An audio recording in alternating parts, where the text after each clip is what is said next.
This is Radio Free Asia from Washington, D.C. The following program is in Uyghur.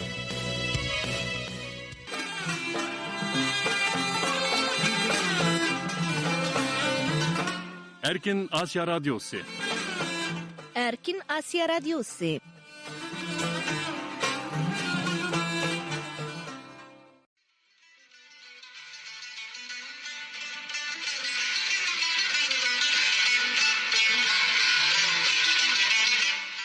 Assalamu alaykum, hörmetlik radyo anlıqçılar. Anlavatqınlar Erkin Asya Radyosu'nun Uygurca anlatışı. Amerika paytaxtı Washington'dan anlavatçılar. Bugünkü programlarının riyasatçılıqda Mihriban xizmetinlarda. Hörmetlik radyo anlıqçılar. Bugünkü bir saatlik anlatışımızda avval anlaydığınlar Uygurlar ve xalqara vaziyetga dair qısqa xabarlar. Anlatışımızın davamında vaka ve mulayim sayfası boyunca verildiğin programlar huzurunlarda buludu. Hürmetlik radyo anlıqçılar. Hafta ahırdaki bir saatlik anlatışımızı Uygurlar münasebetlik kısa haberlerden başlayız. Bugünkü haberlerini radyomuz muhbirleri Erkin ve İrade tayarladı.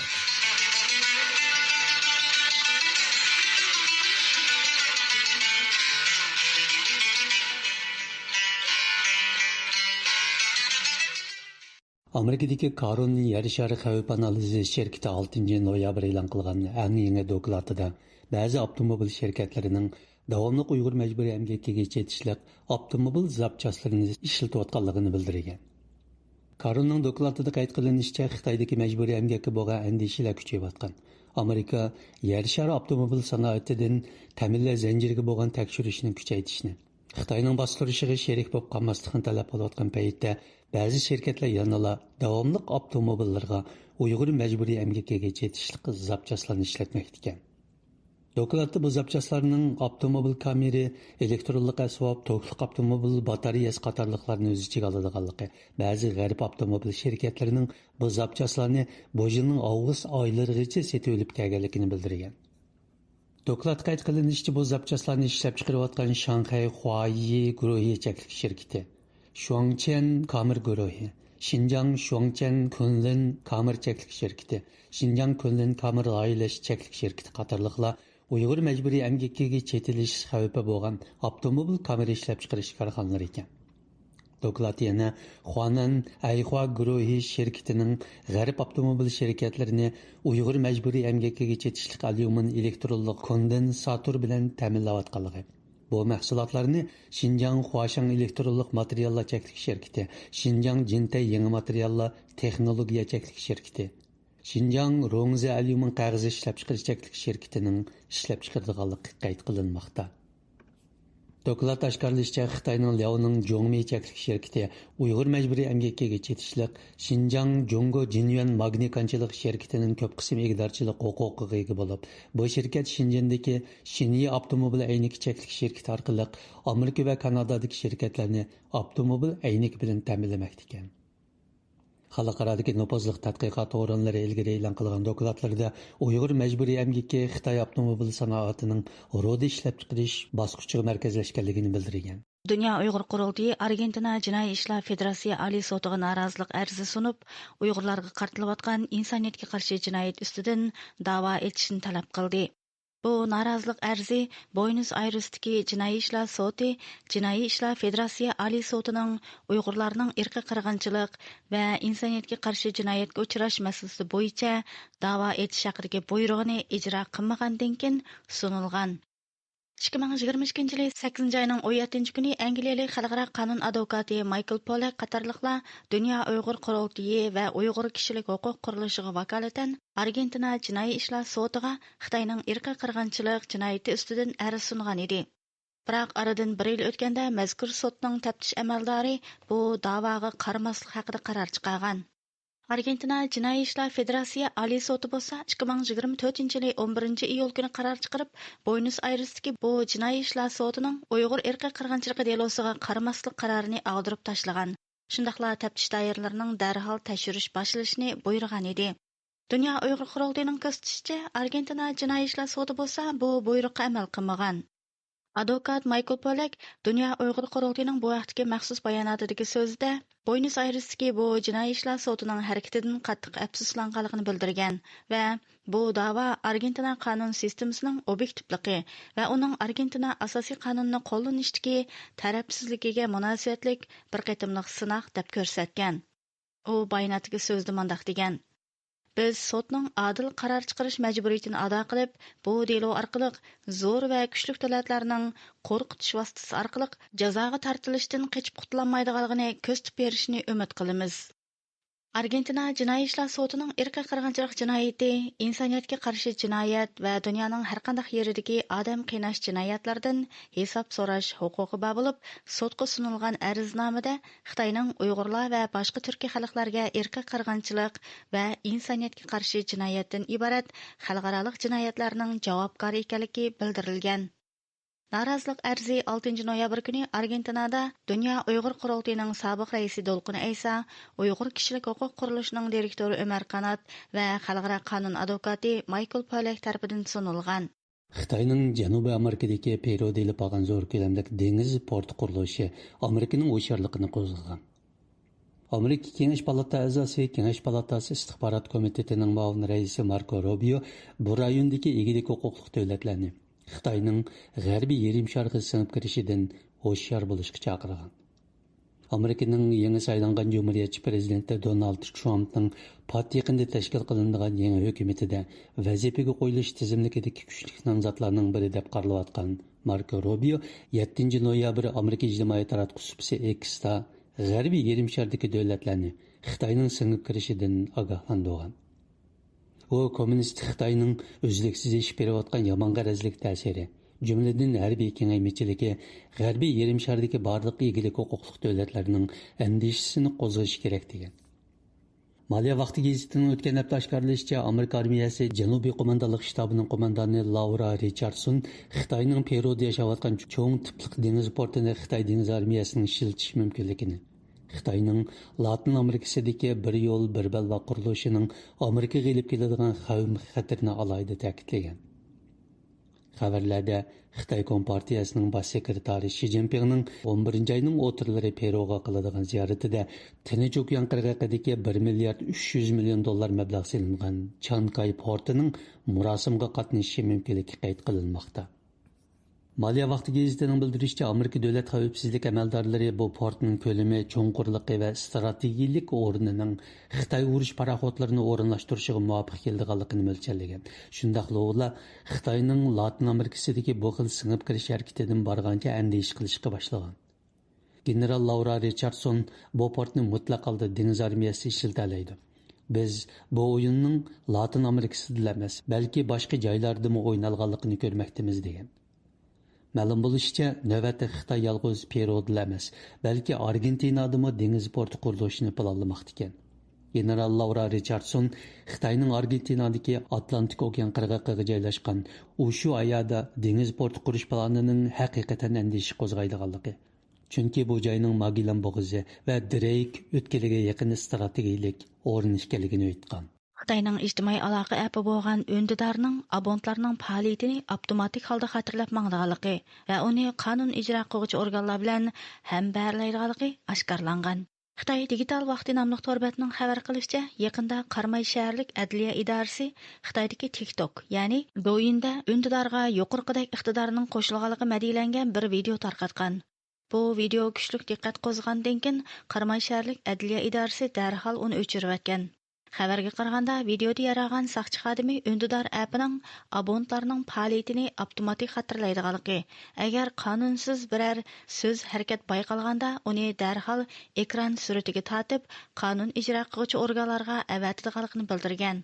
U yana qonunsiz materiallarni Undidordan o'chirib o'tishning mumkin bo'lmaydiganligini eskartib, abonentlarni qonunsiz harakatlar bilan shug'ullanishdan ogohlantirgan. Xitoy digital vaqti to'rining ko'rsatishicha, Xitoyning Ündidar appining abonentlarning paranglarini algoritm orqali nazorat qilish va tekshirish iqtidorining borligi burunli oshkorlangan bo'lsa-mu, biroq uning abonentlarining harakatini naq shu vaqtning o'zida nazorat qilib, suratga tortib, soqchi organlariga avatish iqtidoriga ega ekanligi bir yangilik bo'lib hisoblandi ekan. WeChat, ya'ni Ündidar appi butun dunyoda Xitoylar eng ko'p qo'llanadigan aloqa supsi bo'lib, Amerika Davlat Majlisi va mustaqil tadqiqot organlari Xitoyning Ündidar va TikTok qatorliq applarining amaliyotda Xitoy Kompartiyasining sonliq ma'lumot o'g'irlash, fuqarolarni nazorat qilish, Xitoy Kompartiyasini tashviq qilish va xato uchur taqitish vositasi ekanligini eskartib kelmoqda.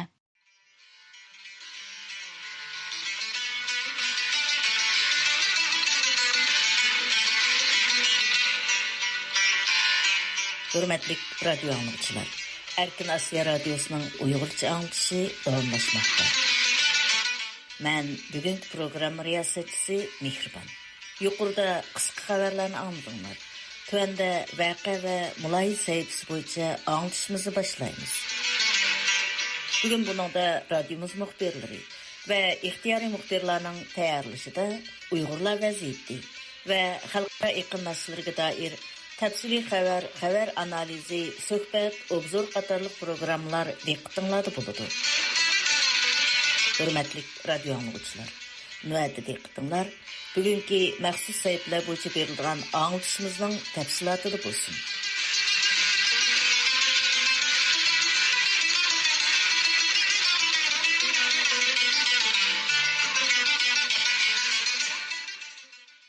Amerika'nın prezidentlik saylamında utup çıkıp, Aqsarayga qaytish aldida turgan Donald Trump saylam mezgildeki nutqlarida Xitoy mahsulotlarga yanama yuqori tamojni beji qo'ydiganligini tilga olgan edi. Undaqda Donald Trumpning Aqsarayga qaytib kelishi Xitoy uchun nimadan derak berdi? Xitoy bu natijaga qanday muomala qilyapti?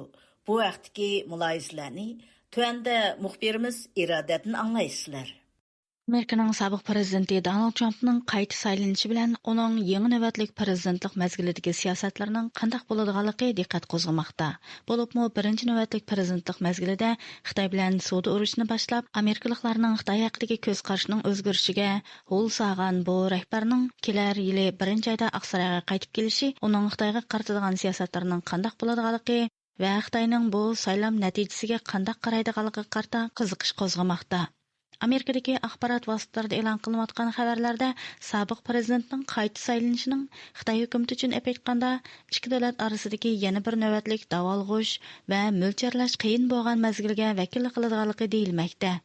Amerikadagi Rand tadqiqot markazining Xitoy ishri tadqiqotchisi Dr. Raymond Ko'ning bizga deyishicha, Xitoy xalqaro sheriklik munosabatlarini yaxshi ko'rmaydigan Trumpning Aqsarayga kelishini o'zining xalqarodagi ta'sirini kuchlantirishiga bir fursat deb qarasimi, biroq uning jazo tadbirlaridan andisha qiladi ekan. He kind of hates alliances. Those kind of same interests apply to China as well. The more they can fracture U.S.-led partnerships and alliances. Bilginimizdek, Donald Trump xalqaro sheriklik munosabatlarini yaxshi ko'rmaydigan bir rahbar. Xitoy buni o'zining xalqarodagi ta'sirini zo'raytirishga bir fursat deb qarashi mumkin. Biroq yana bir jihatdan Trump Xitoyga nihoyat yuqori tamojni beji qo'ydiganligini deb kelgan. Shunga Xitoyga o'xshash iqtisodning asosiy harakatlantirish kuchi eksportdan keladigan bir davlat uchun elib aytganda bu haqiqatan andish paydo qilishi mumkin. Shunga bu ikki omilni silishtirganda Xitoyni saylam natijasidan baxo'shal emas deb qarashga bo'ladi. Saylam natijasi aniq bo'lgandan keyin Xitoy tashqi ishlar bayonotchisi Mauning inkos qaytirib, Xitoyning Amerika bilan hamkorlashishni orzu qiladiganligini ta'kidlagan edi. 7 noyabr kuni bo'lsa, Xitoy davlat raisi Shi Jinping tabrik so'zi aytib, Donald Trumpning saylamdagi g'alabasini tabriklagan. O so'zida tarix bizga Xitoy bilan Amerikaning hamkorlikdan nafga erishadiganligini va qarshilashishdan ziyon tortadiganligini o'rgatdi. Muqim, sağlam munosabat har ikki davlatning o'rtaq manfaatiga mulozimat qiladi va xalqaro jamiyatning orzusiga mos keladi degan. Turkiyadagi Hacettepe Universitetining o'qituvchisi, Xitoy ishleri mutaxassisi Dr. Erkin Akram Xitoyning pozitsiyasini analiz qilib, Amerikada mayli qaysi partiya hukumat beshiga chiqishdan qat'iy nazar Xitoy bilan bo'lgan munosabatning asliga kelishi mumkin emasligini aytdi. Biroq u Xitoyning Trumpdan qaytib kelishidan bakrak andisha qilganligini aytdi. Umumiy jihatdan degan vaqtida Amerikaningki beshiga kim kelsin, u ikki davlatning orasida iqtisod, tijorat bilan boshlagan keyin nurg'un sohalarda bir do'qinishliklar paydo bo'ldi.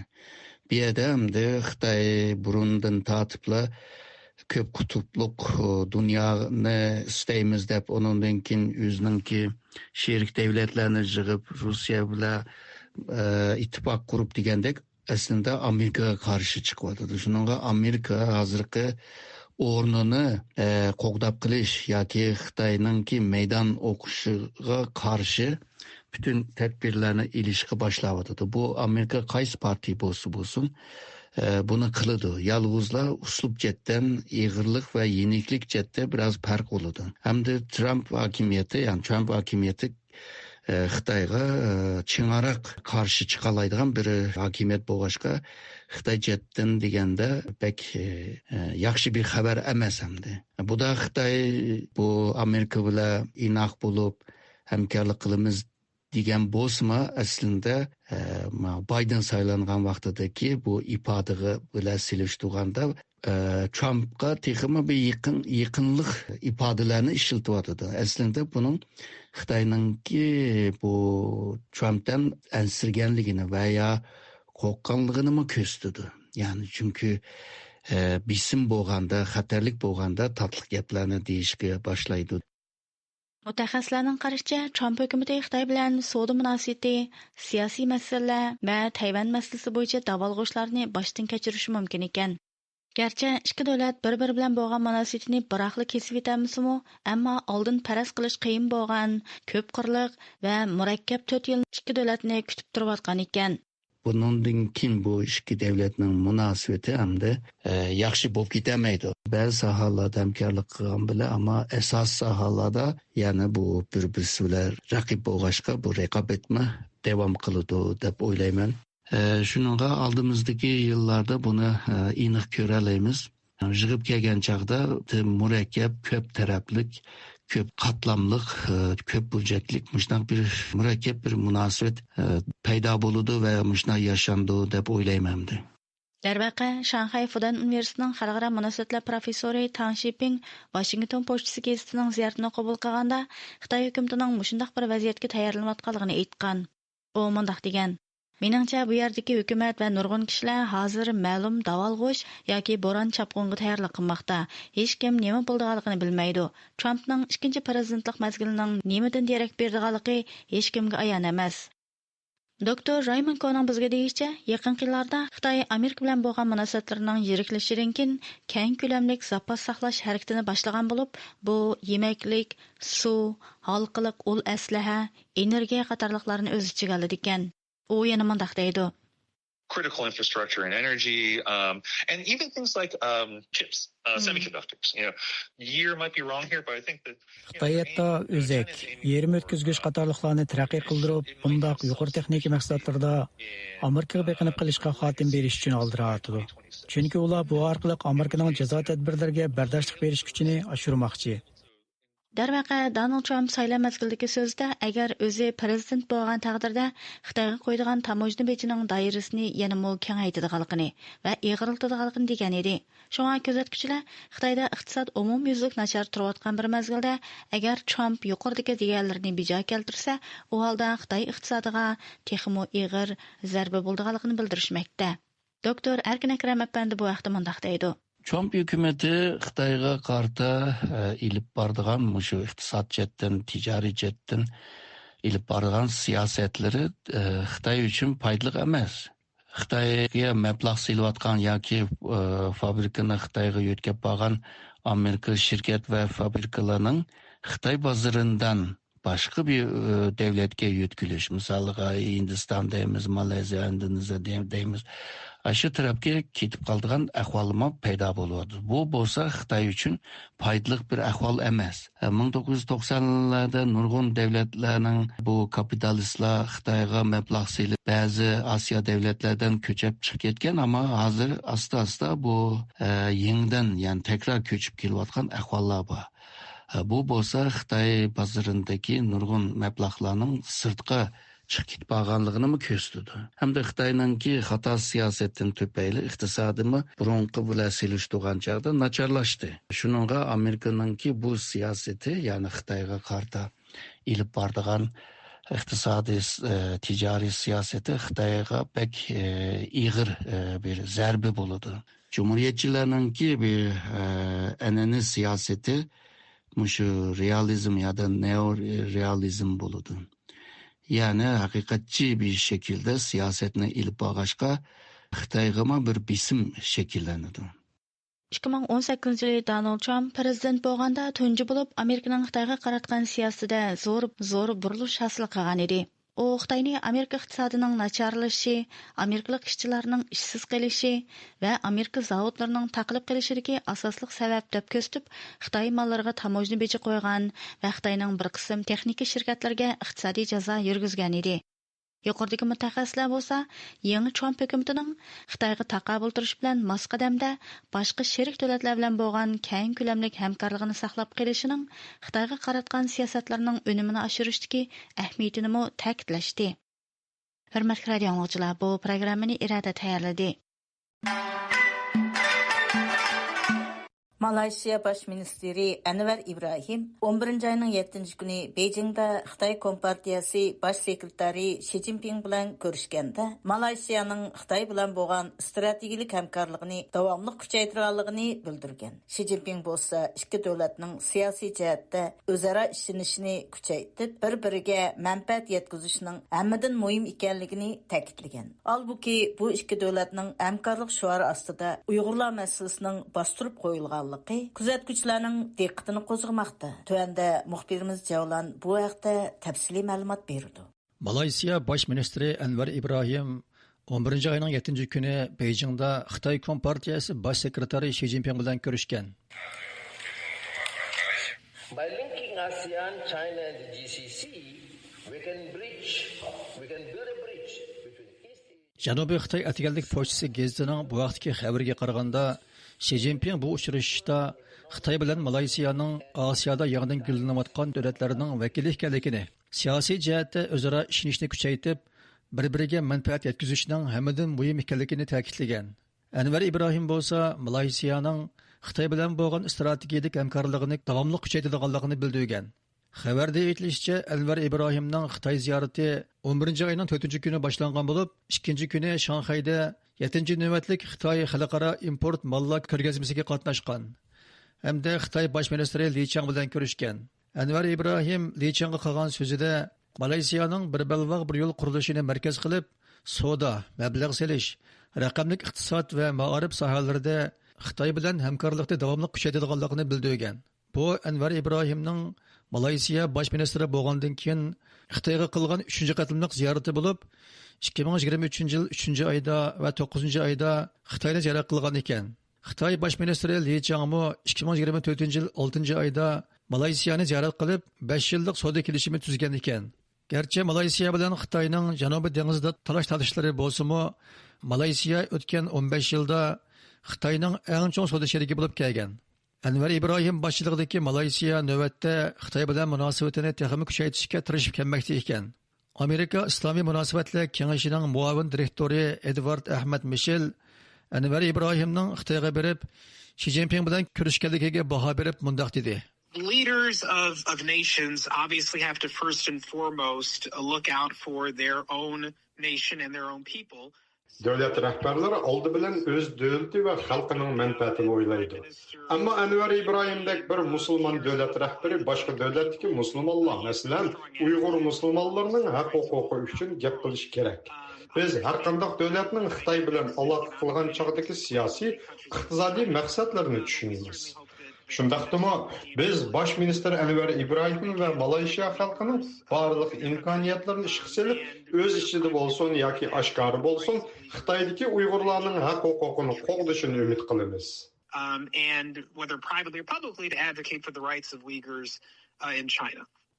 Bu yıl 10 ayının 4 kuni Al Jazeera kanalının danlıq riyasatçisi Mehdi Hasan Malayziya bosh ministri Anwar Ibrahim bilan suhbat elib bo'lganda, uningdan Xitoyning Uyg'urlarga qo'llanayotgan zulm siyosati haqida savol so'ragan.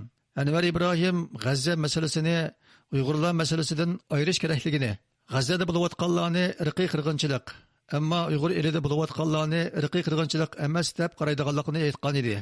Ma'lum bo'lishicha, 2018-yilgacha Uyg'urlarning diniy e'tiqod erkinligini qo'g'dash tarafdori bo'lgan Anvar Ibrohim Malayziya bosh ministri bo'lgandan keyin pozitsiyasini o'zgartgan. 2023-yil 29 martdan 1 aprelgacha Xitoyda olib borgan ziyorati mezgilida Uyg'urlar masalasini Xitoyning ichki ishi deb qaraydiganligini bildirgan.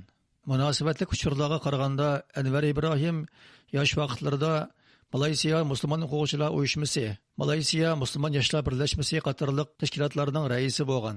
80-yillardan keyin siyosiy sahnaga qadam qo'yib, Malayziyaning muavin bosh ministri, Moliya ministri qatorliq vazifalarni o'tagan. 1999-yili chiriklik bilan ayblanib turmaga kirgan.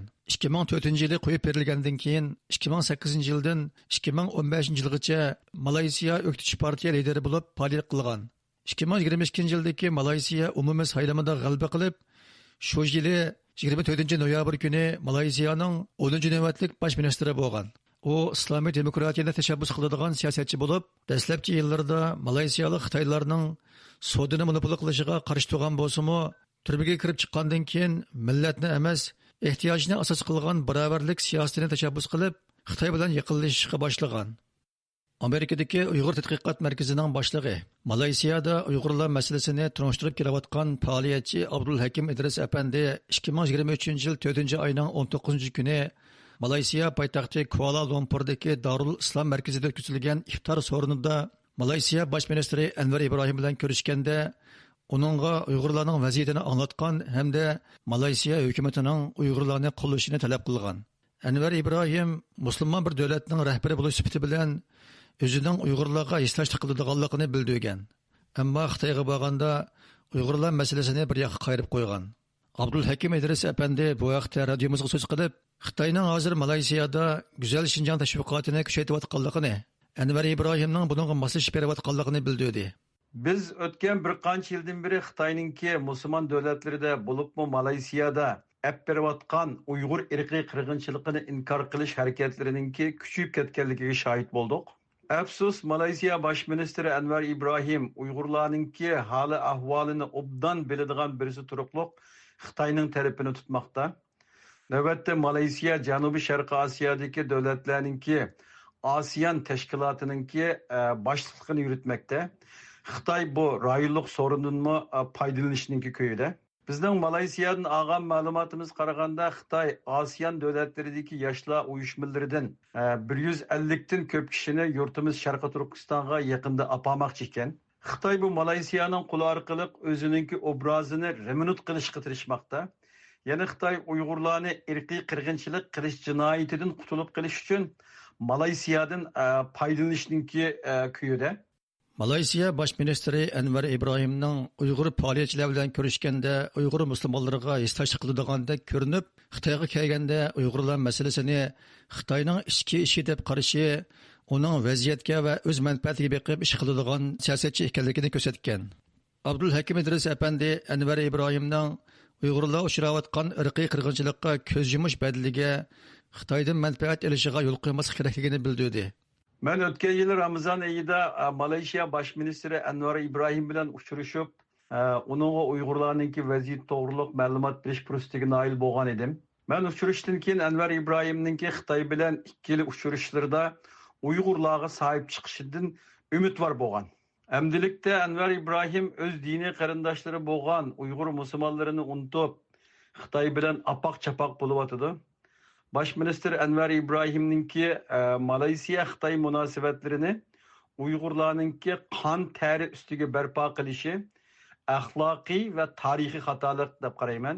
Biz Uyg'urlarninki butun dunyo miqyosida olib berayotgan faoliyatlarimiz qatorida Malayziyadagi harakatlarimizni kuchlantirishimiz kerak. Malayziyadagi ommaviy jamoatga, partiyalarga, siyosiy arboblarga Sharqiy Turkistonda bo'layotgan amaliy ahvoldan ma'lumot berib, ularninki qo'llashini qo'lga keltirishimiz kerak va Anvar Ibrohimninki xohlagancha Xitoy bilan hamkorlashib, Uyg'ur irqiy qirg'inchiligini inkor qilishiga fursat bermasligimiz kerak deb qarayman. Xabarlardan ma'lum bo'lganidek, Xitoy navbatda Malayziya, Indoneziya qatorliq musulmonlar ko'p sonli davlatlar bilan hamkorlikni kuchaytirib qolmay 172 million musulmon yashaydigan Hindiston bilan to'qinishni oyoqlashtirish badaliga talash tortish ustidagi chegara zaminni Hindistonga berib o'tgan.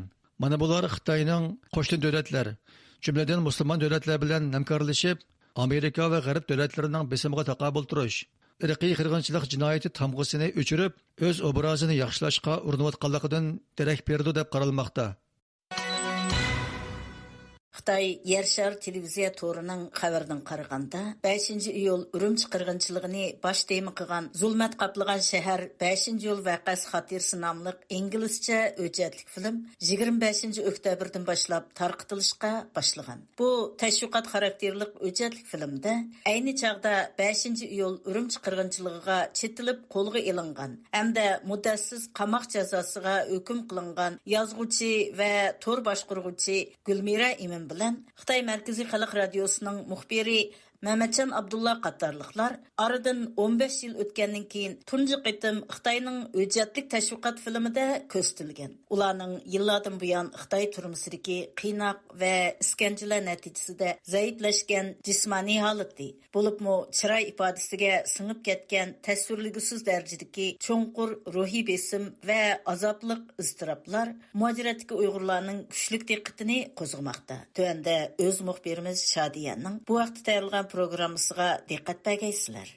5 iyul Urumchi qirg'inchiligining qurbonlaridan Gulmira Imin bilan Mehmetcan Abdullaning 15 yillik turma hayotidan keyin, ya'ni Xitoy taratqullari bu yil 26 oktyabrdan boshlab tarqatishga boshlagan zulmat qaplagan Urumchi nomli hujjatlik tashviqot filmida tunji qitim ko'rinishi muajiratdagi nurg'un Uyg'urlarni hayron qoldirdi. 5 iyul Urumchi qirg'inchiligi yuz berib, uzun o'tmayla qo'lga ilingan va muddatsiz qamoq jazosiga hukm qilingan Salkin to'rining boshqaruvchisi Gulmira Imin bilan Xitoy Markaziy Xalq Radio stansiyasining muxbiri Mehmetcan Abdullahni o'z ichiga olgan bir qator vijdon mahbuslaridan uzun yillargacha hech qanday uchur bo'lmagan edi. Aradan 15 yil o'tgan bugungi kunda Gulmira Imin bilan Mehmetcan Abdullahning ig'ir iskanja ostidagi tasavvur qilg'isiz turma muhitida siqilgan bir kayfiyatda ekranda paydo bo'lishi ularni yaxshi biladigan nurg'unlagan Uyg'urlarning qalbini laxta-laxta qildi.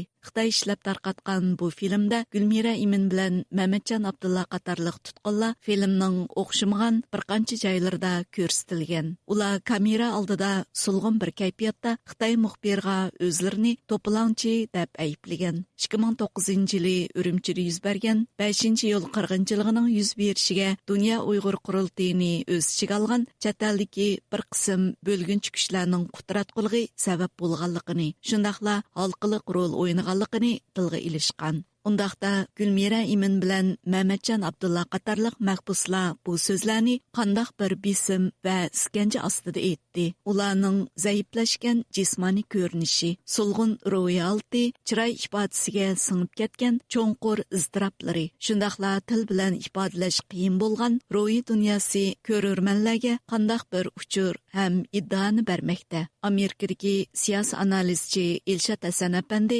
Xitoyning bu filmida 15 yildan buyon izdirga bo'lmagan Gulmira Imin qatarliq vijdon mahbuslarini ko'rib hayron qolganligini, ularning kamera oldida o'zlarini jinoyatchi, terrorchi, bo'lginchi deb ayblashini ko'rib, ko'nglining intayin yerim bo'lganligini bildirdi. Masalan, ularniki Gulmira xonim, bu ayol o'z vaqtida nayti keskin Xitoyning tashviqotini rad qilgan vijdonli bir Uyg'ur ayol edi.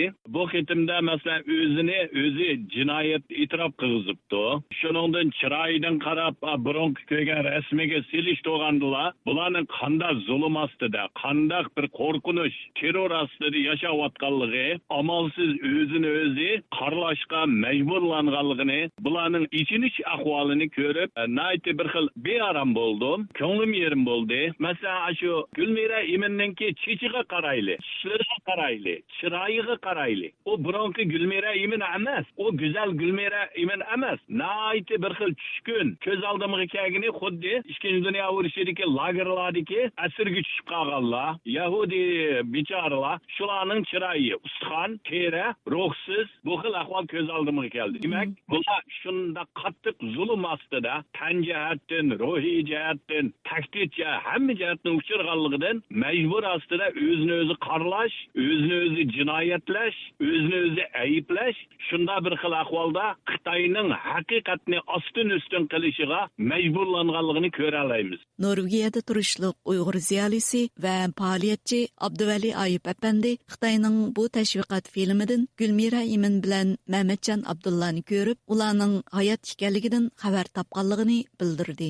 Qamoqdagi odamlarningki kayfiyati salomatligi bek oson kadın çıkıdı. Yani kroy besen cismani emgek sebebinden hem de. Hem onun üstüge şu dünyada bir statistik var. Türmedeki onun adamdan yılığa 100 adam çok mu ölüp gidiyordu. Bu muşta formula vardı. Şuna hem de bir yerde şu Gülmira'dan şu 100 adamdan bir soğuk kalmağından yani ya ağır kalmağından sosuna bir doğulu hoş oldu. O 15 yıldan beri Xitay türmesinde uçurgan her xil zulüm ve qiynaqlarning ularning vujudiga qoldirgan ko'zga ko'rinarlik o'zgarishlarni bu filmni ko'rgan har qanday bir Uyg'urning his qila oladiganligini ta'kidlab o'tdi. U Xitoy turmusidagi ig'ir iskanjining kamera oldida ularning o'zlarini jinoyatchi deb ayblashga majbur qilganligini alohida eskartib o'tdi. O ko'zlardan o gapninki yolg'on deyilayotganligi oldidagi allaqachon tayyorlanib qo'yilgan bir originalni o'qiyotganligi ma'lumimdi. O talaffuzdan o gapning o'zi degan bir gap ekanligi bo'lishi notayin. O ifoda buni tushuntirdi. Ham 12 yillik jazo muddati jarayonida chachqa oq kiribdi. Hech o'yin cho'ng emas Gulmiraning amaliyot. Lekin chiroyidan haqiqatan alam tatqinligi bilinib turdi. Bu Mehmetjon Abdullah'ını görüp hoş buldum. Oldu bilen. Sağ salametlikinden hoş buldum Mehmetjon'ınki. Yani şu üstüde cinayetçi kiyimi. Çeçi cinayetçinin ortak çaç bozana çaşını kesip etken aldı. Ondan çıraydan korkunç çıkıp durdu. Xudu közü aldaki ekrandık bir nesli okuvatkandak bir xultuyu. Gözlerden korkunç, endişe yığıp durdu. Mehmetjon asas ilham doğruluk yapıptı. İlham Toxtun'unki fikirlerini bu aşkuluk, radikallık, ondan kuturtuş, kışkırtış degandek so'zlardan sifatlabdi.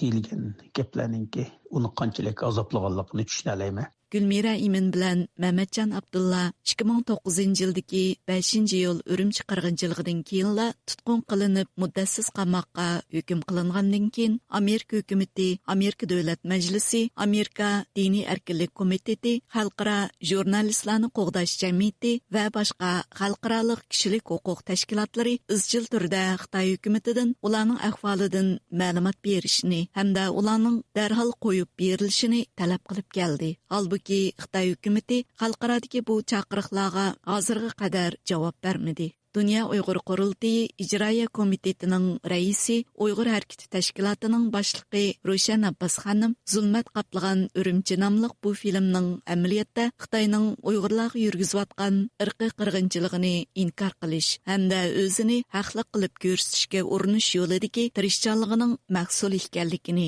moyatda uning saxta tashviqotdan boshqa narsa emasligini ta'kidlab o'tdi. Xitoy hokimiyati vatanimizdagi 5-yil Urumchi qirg'inchiligidan keyin tutqun qilingan nurg'unlagan yoshlarni terrorchi yoki milliy bo'lgunchi deb ig'ir qamoq jazolariga mahkum qilgandi. Andan ularni har turli mushtaq sen ko'rinishlarda so'ziltib, atalmish jinoyatlarga oshkora iqror qilishga majburlab keldi. Bu bir yangi ish emas.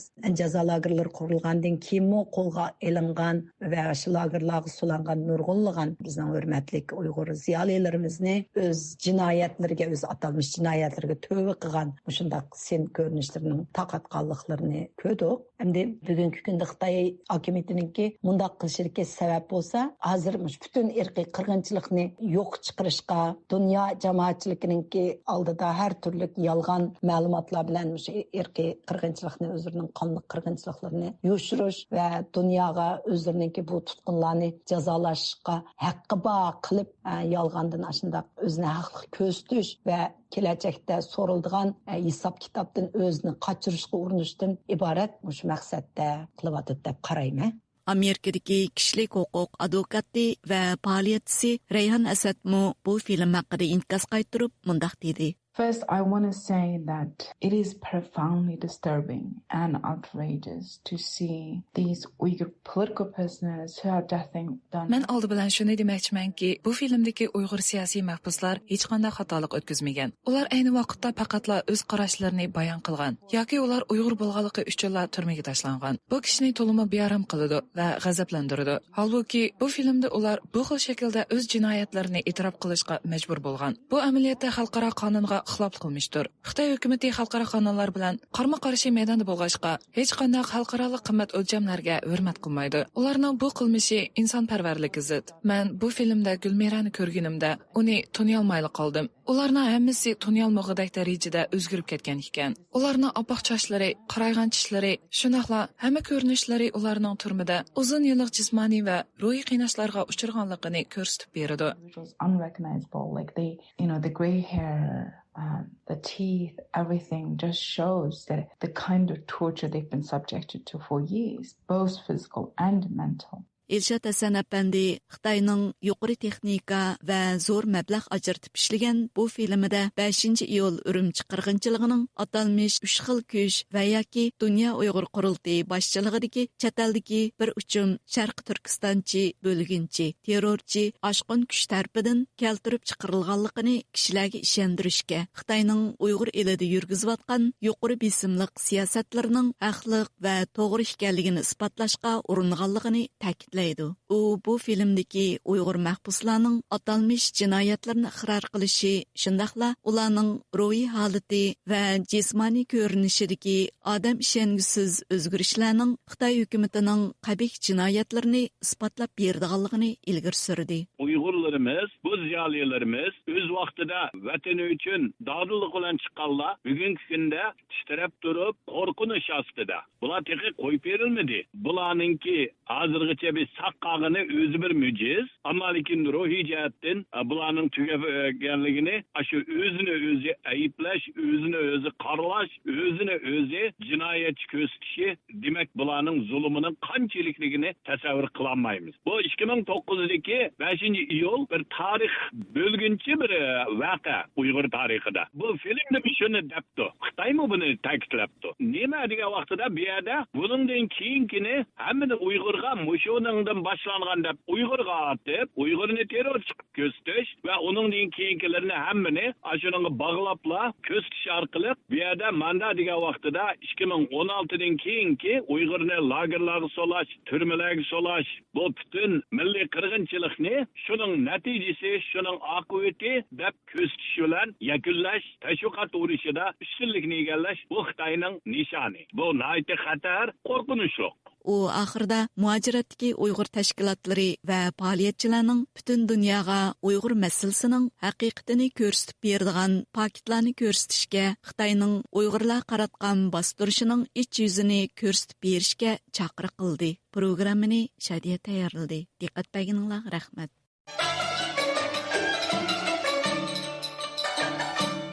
2024 yılı 5 noyabr günü ötküzülgen Amerika'nın prezidentlik saylamında 2016 yıldaki saylamda prezident boğan Cumhuriyetçiler Partiyasının namzatı Donald Trump saylamda galba kılıp Amerika'nın 47. növetlik prezidenti bulup saylandı. Növetde bütkül dünya cemaatinin güçlük dikkatini tartkan Amerika prezidentlik saylamı ve sabık prezident Donald Trump'ның qaytadan prezident bulup saylanışı Uyghur meselesiga qandaq ta'sir ko'rsatishi mumkin. Növətdə diqqətinlər, radiomuz obzorçisi Asiya Uyğurunun bu vaxtdaki obzor maqalası bolsun. Obzorlik qarashlar avtorunun özüge təvə bulub, radiomuzga vəkillik qılmaydı.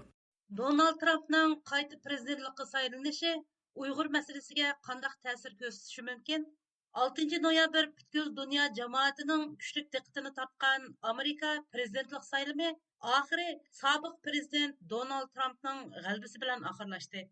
2016 yılı siyasi sahaga notunuşluğuna göre Amerika xalqining tanlashi bilan Donald Trump prezidentlik hayotini boshlagan edi.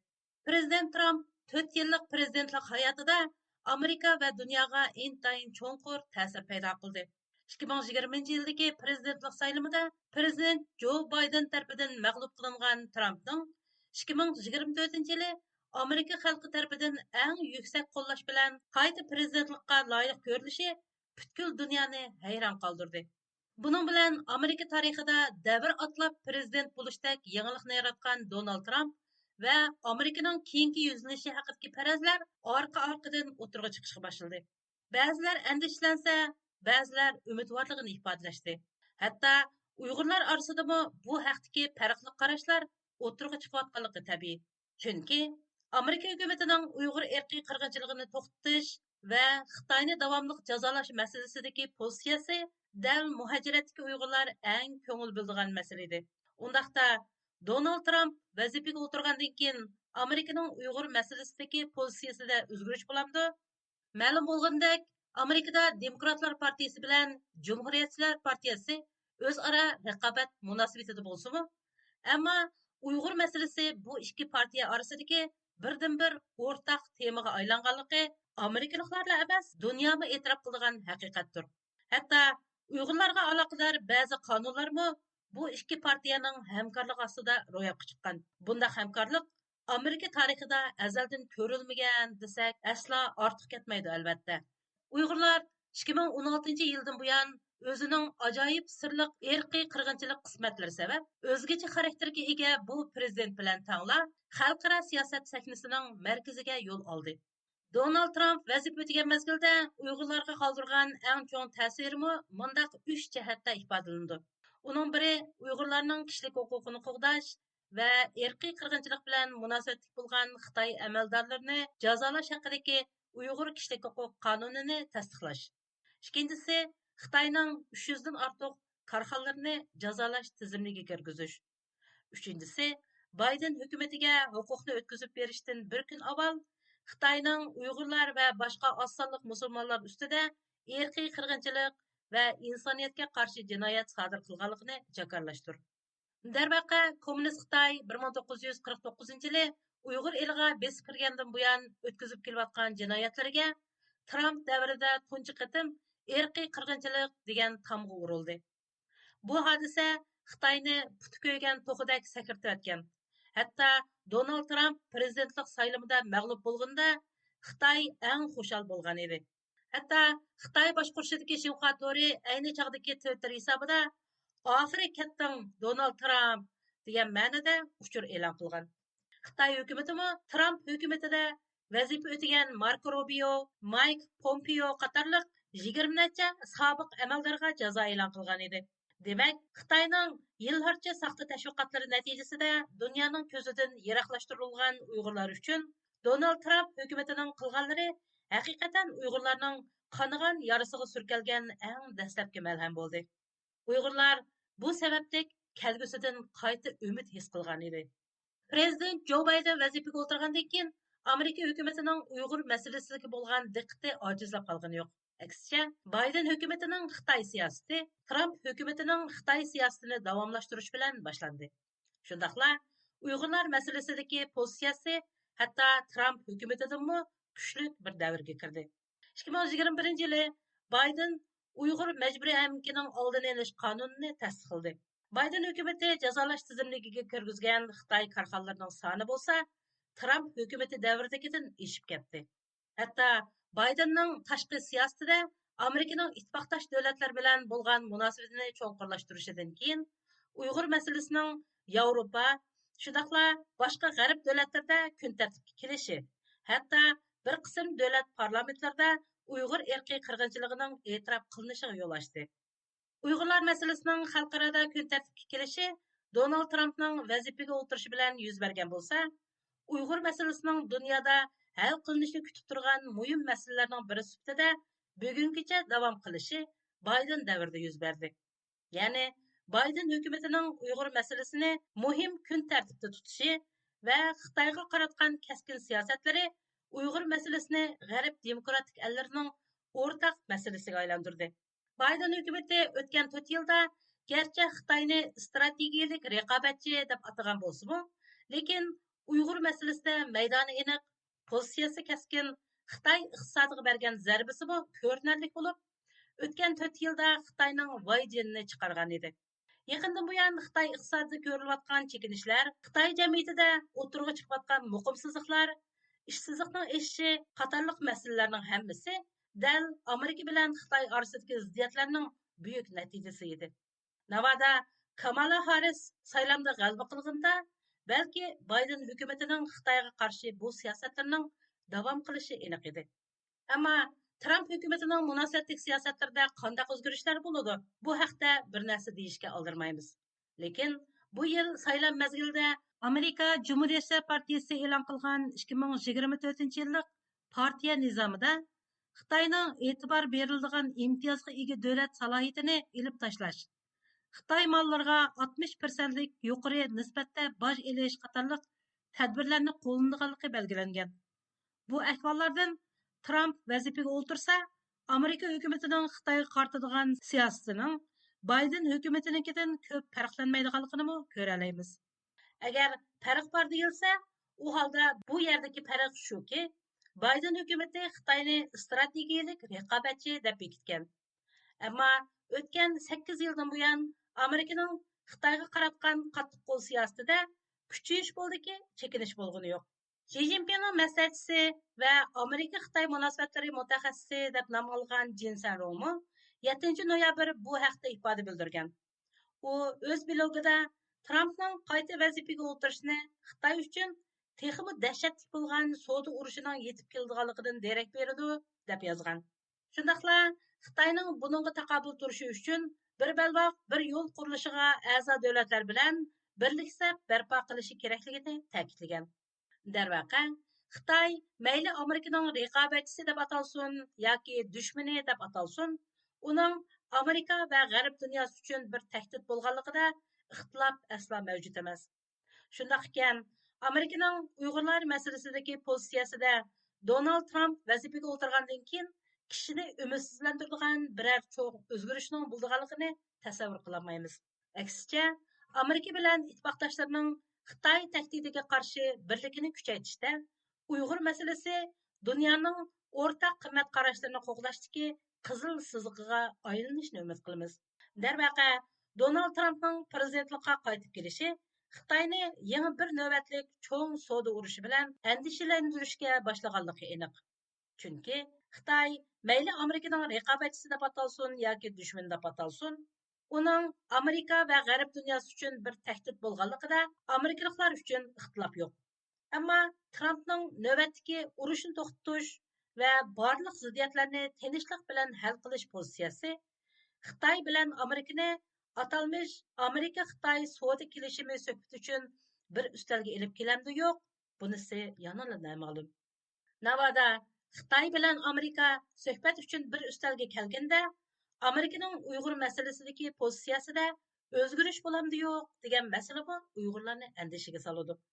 Uyg'urlar o'tgan 6-7 yilda Xitoyning erkiy qirg'inchiligining zarbasiga qattiq uchirgandan buyon o'zining Turkiya qarindoshlari va musulmon dindoshlar tarafidan rahimsizlarcha tashlab etilgan. Yana hech qanday qo'llashga erisholmay, ular Xitoyning maydonini qo'llaganda Amerika boshchiligidagi G'arb dunyosining kuchli qo'llashiga erishib keldi. Agar Amerika Xitoyning Uyg'urlarga qaratgan bostirishini erkiy qirg'inchilik va insoniyatga qarshi jinoyat deb bekitib, bir qator qonunlarni qabul qilmagan va Xitoyni izchil ayblamagan bo'lsa, Xitoyning Uyg'urlarni erkiy qirg'in qilishi texmi kuchayishi mumkin edi. Amerikada qudratli davlatning Uyg'urlarga ko'ngil bo'lishi Uyg'urlarning mavjudligining bir kafolatidek tuyg'u hosil qildi. Donald Trump vazifaga o'tirgandan keyin Uyg'urlar o'xshashla Amerikaning Uyg'urlarga bo'lgan qo'llashining davomli mavjud bo'lishini, qisqasi Xitoyning Uyg'urlar ustidagi erkiy qirg'inchiligining to'xtatilishiga ta'sir ko'rsatishini umid qiladi albatta. Shunisi aniqki, Uyg'urlar Amerikaning yangi hukumatidan Uyg'ur masalasiga davomli ko'ngil bo'lishini, shundaqla Uyg'ur masalasining Trump rahbarligidagi yangi hukumatda insoniyatning o'rtaq qimmat qarashlarini qo'g'dab qilishning bir qismiga aylantirilishini orzu qiladi. 6-7 noyabr kunlari Türkiye'nin g'arbiy shimolidagi Qarabük Universiteti o'tkazilgan sog'lomlik festivalida mazkur universitetning tarix fakulteti doktoranti, Dünya Uyg'ur qurultiyining vakili Mahmudjon Erkin boshchiligidagi o'quvchilar Sharqiy Turkiston nomida maxsus bo'lim ochib, Uyg'ur qirg'inchiligini va Uyg'urlarning og'ir ahvolini tunishtirgan. Növətdə diqqətinizlər radiomuzun Türkiyədəki ixtiyari muxbiri Erkin Tarımның məlumatıdır bolsun. Türkiyədəki hər qaysı universitetlərdə küz mövsümündə hər xil festivallar ötküzülməkdə. Türkiye'nin g'arbiy rayoniga joylashgan Türkiye bo'yicha eng ko'p chet ellik o'quvchilar o'qiyotgan Qarabük shahridagi Qarabük universitetida sog'lomlik festivali o'tkazilgan bo'lib, mazkur festivalda har qaysi davlatlardan kelgan o'quvchilarmi o'z davlatlarini tanishtirgan. Mazkur universitetning tarix fakulteti doktoranti, Dünya Uyg'ur qurultayining vakili Hamudjon Erkin boshchiligidagi o'quvchilar Sharqiy Turkiston nomida maxsus bo'lim ochib, Uyg'ur qirg'inchiligini va Uyg'urlarning ig'ir vaziyatini tanishtirgan.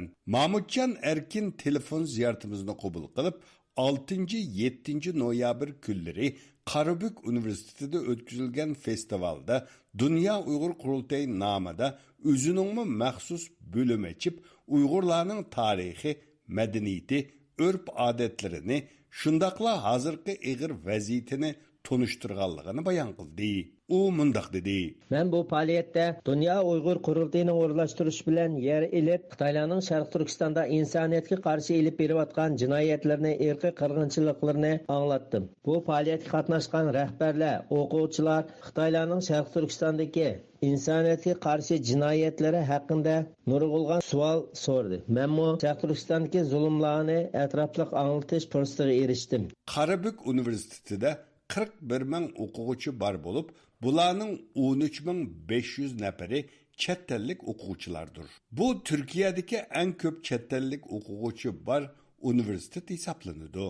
Bu qatimqi faoliyatda Mahmudjon Erkin apandi, ya'ni o'zining Uyg'urlarning hozirgi ig'ir vaziyati, Xitoyning Uyg'urlarga ilib berayotgan irqiy qirg'inchilik bayon qilingan doklad, kitob va rasmlarni qo'yib tunishtirganligini ve bu to'g'riliq kishilarga ma'lumot berganligini bayon qildi. Uyg'urlarni tunishtirgan bo'limni Qarabük viloyatining valisi, Qarabük universitetining mudiri, har darajalik rahbarlarmi ekskursiya qilgan. Mahmudjon Erkin apandi Dünya Uyg'ur qurultayining 8. navbatlik vakillar qurultayi tadqiqot komitetining muavin mudiri vazifasini olgan. U bu qatimqi festivalda Dünya Uyg'ur qurultayini tunishtirganligini bayon qildi.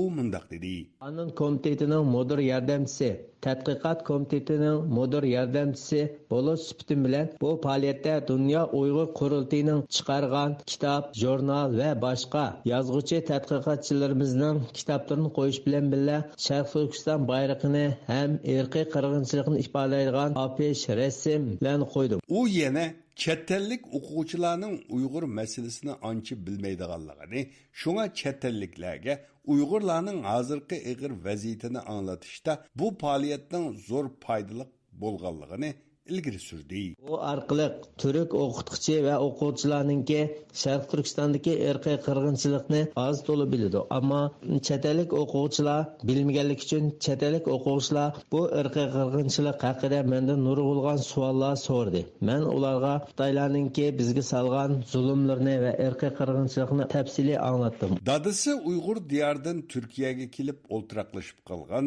Қазақ milletidan bo'lgan Qarabük Universiteti tarix o'qituvchisi Abdulla Yaxshi apandi Uyg'urlar tunishtirilgan bo'limni ko'rgandan keyin telefon ziyoratimizni qabul qilib mundaq dedi: Doğu Türkistan standında görevli doktora öğrencimiz Mahmudcan, Doğu Türkistan'ın bağımsızlığı için ve buradaki yapılan zulümler için vermiş olduğu mücadeleden dolayı ben de bir Doğu Türkistanlı olarak teşekkür ediyorum. Qarabük Universitetimizde o'tkazilgan ko'rgazmada doktorantimiz Mahmudjonning Sharqiy Turkistonning mustaqilligi uchun elib berayotgan kurashlarini tabriklayman. Men asli Sharqiy Turkistonlik bo'lish sifatim bilan nihoyatda xursand bo'ldim. Men bu elib berilayotgan faoliyatlarning Sharqiy Turkiston da'vosi uchun foydali bo'lishini tilayman. Uyg'ur ko'rgazmasini aylangan Qarabük Universiteti Xalqaro munosabatlar kasbi o'qituvchisi Yuliya Beltiska xonim ta'siratini anlatıp mundak dedi. Çin'in Doğu Türkistan'da yapmış olduğu zulmü biliyorum. Oradaki Uygur kardeşlerimize, soydaşlarımıza yapılan zulmü kınıyorum. Xitayning Sharqiy Turkistonliklarga ilib berayotgan zulmini bilaman.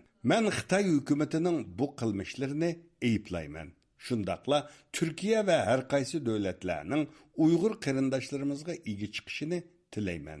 Turkiyaning Qarabük shahridagi Qarabük Universitetida 105 davlatdan kelgan 13.500 chet ellik o'quvchi bor bo'lib, Uyg'ur o'quvchilar nayti az bo'lsa-mu 4-5 yildan buyon Mahmudjon Erkinning tirishchanligi bilan 5 qatim Uyg'urlar to'g'risida maxsus doklad berish yig'ini chaqirilgan. 3 qatim festivalda maxsus bo'lim ochilib, Uyg'urlar tunishtirilgan. Bu programmani Turkiyaning